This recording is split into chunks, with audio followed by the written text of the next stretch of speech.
Hello everyone, my name is Sally. Welcome back to my video. Today is day 7 of reading challenge. Let's read with me. I'm terrible with directions. I'm not a morning person. I'm bad at remembering people's names. I'm always late. I'm not good with technology. I'm horrible at math. And 1,000 other variations. When you have repeated a story to yourself for years, it's easy to slide into this mental groove and accept them as a fact.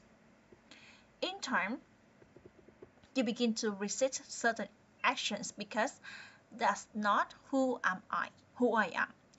There is internal pressure to maintain your self-image and behaving in a way that is consistent with your beliefs. You find whatever way you can to avoid a contradicting yourself. The more deeply a thought or action is tied to your identity, the more difficult is it to change it. It can feel comfortable to believe what your culture believe, group identity, or to do what upholds your self-image, personal identity. Even if it's wrong, the biggest barrier to positive change any level individual, team, society is identity conflict. Good habits can make rational sense, but if they conflict with your identity, you will fail to put them into action. On any given day, you may struggle with your habits because you're too busy or too tired or too overwhelmed or hundreds of other reasons. Over the long run, however, the real reason you fail to stick with habits is that your self-image gets in the way.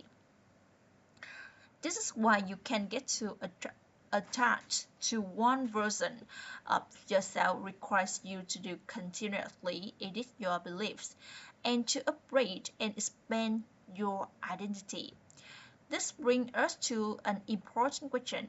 If you believe your world will play such an important role in your behavior, where do they come from in the first place? How exactly is your identity formed, and how can you emphasize new aspects of your identity that serve you and gradually erase the pieces that hinder you? The two-step process to changing your identity. Your identity emerges out your habits. You are not born with preset belief. Every belief, including those about yourself, learned about conditioned through experience. More precisely, your habits are how you embody your identity. When you make your bed each day, you embody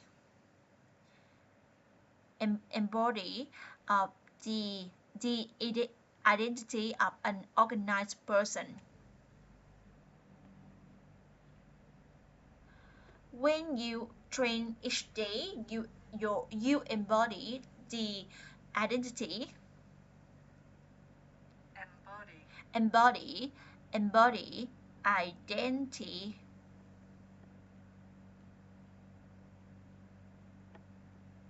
identity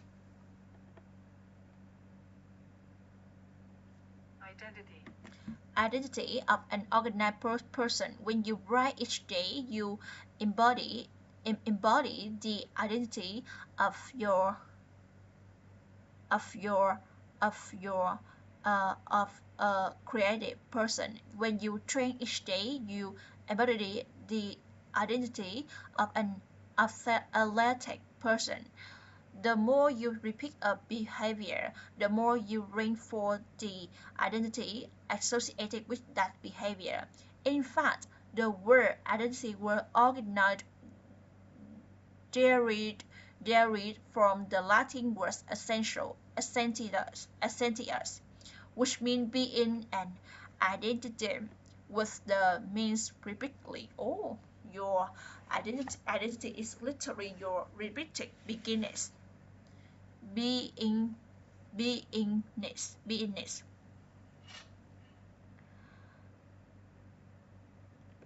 Whatever your identity is right now, you only believe it because you have proof of it. If you go to church every Sunday for 20 years, you have evidence that you are religious. If you study biology for 1 hour every night, you have evidence that you are studious. If you go to the gym even when it's snowing, you have evidence that you are committed to fitness. The more evidence you have for belief, the more strongly you will believe it. For most of my early life, I didn't consider myself a writer. If you were to ask any of my school teacher or college professor, they would tell you I was an average writer at best, certainly not a standout. When I began my writing career, I published a new article every Monday and Thursday for the first few years. As the evidence grew, so did my identity as a writer. I didn't start out as a writer. I became one through my habits. Of course, your habits are not the only actions that influence your identity, but by virtue, virtue, virtue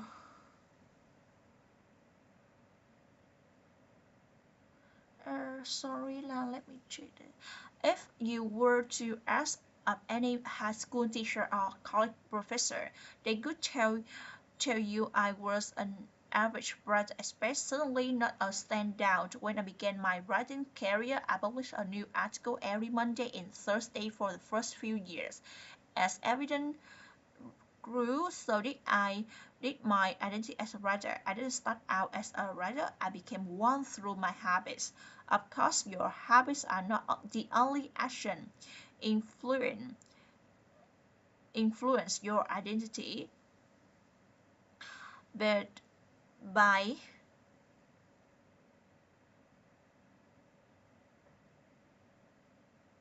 virtue of their frequency, they are usually they are virtue of their frequency, they are usually the most important ones. Each experience in life modifies your self-image, but it's unlikely you could consider yourself a soccer player because you kicked a ball once, or an artist because you subwrite a picture. As you repeat these actions, however, the evidence accumulates and your self-image begins to change.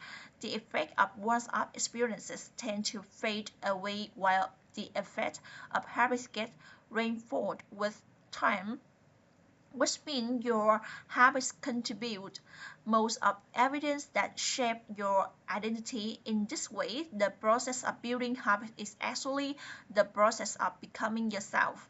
This is gradual evolution. We do not change by snapping our fingers and describing to someone into entirely new. We change bit by bit, day by day, habit by habit.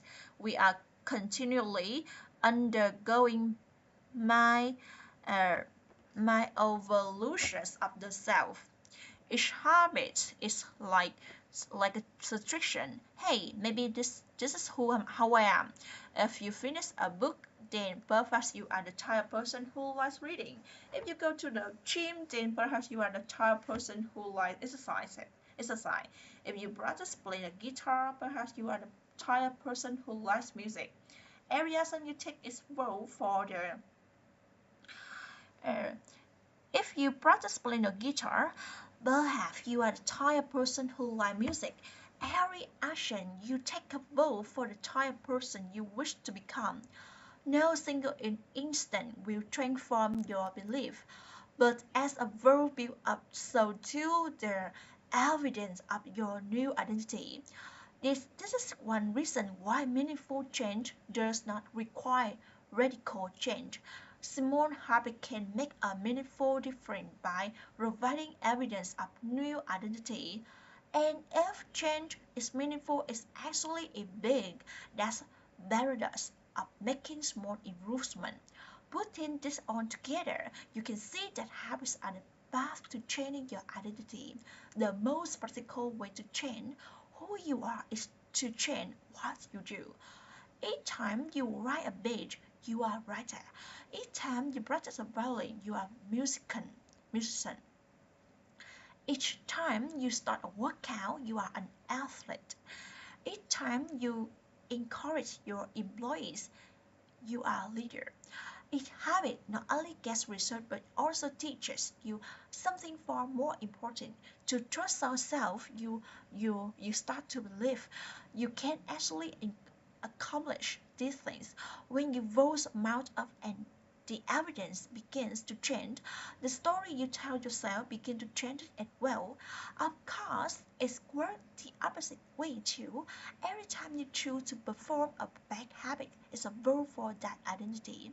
The good news is that don't need to be perfect. In any election, they are going to vote for both sides.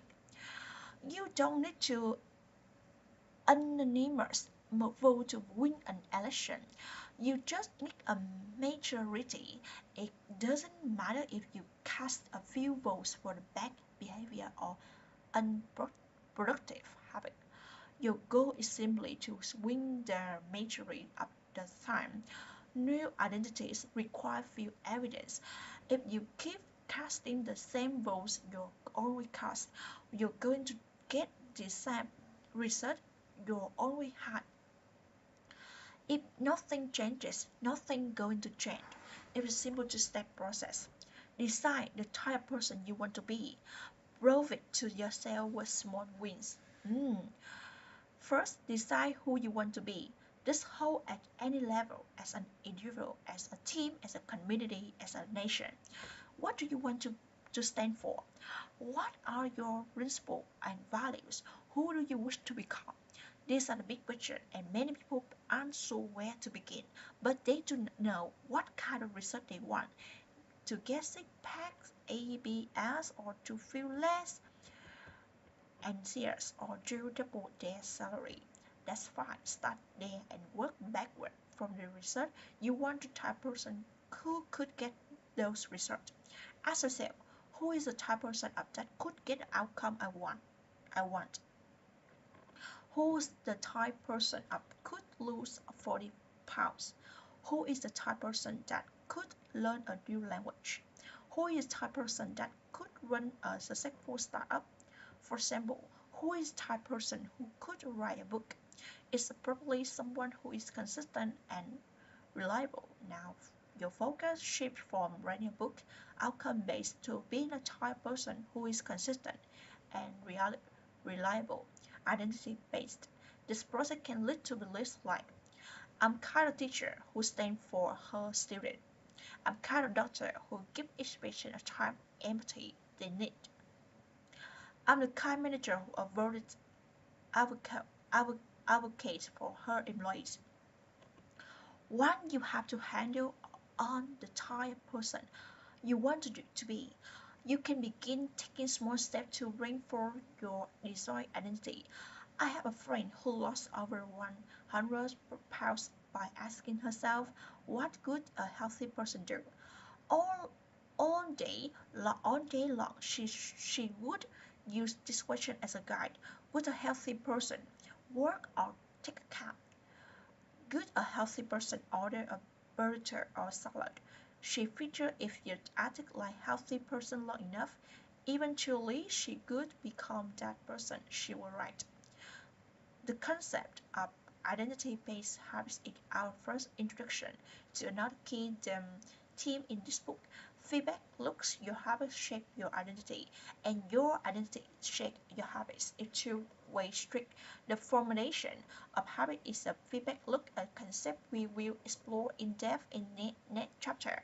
But it's important to list your values, principle, and identity right to look rather than your result. The focus should always be becoming that type of person, not getting a particular outcome. Okay, thanks for listening.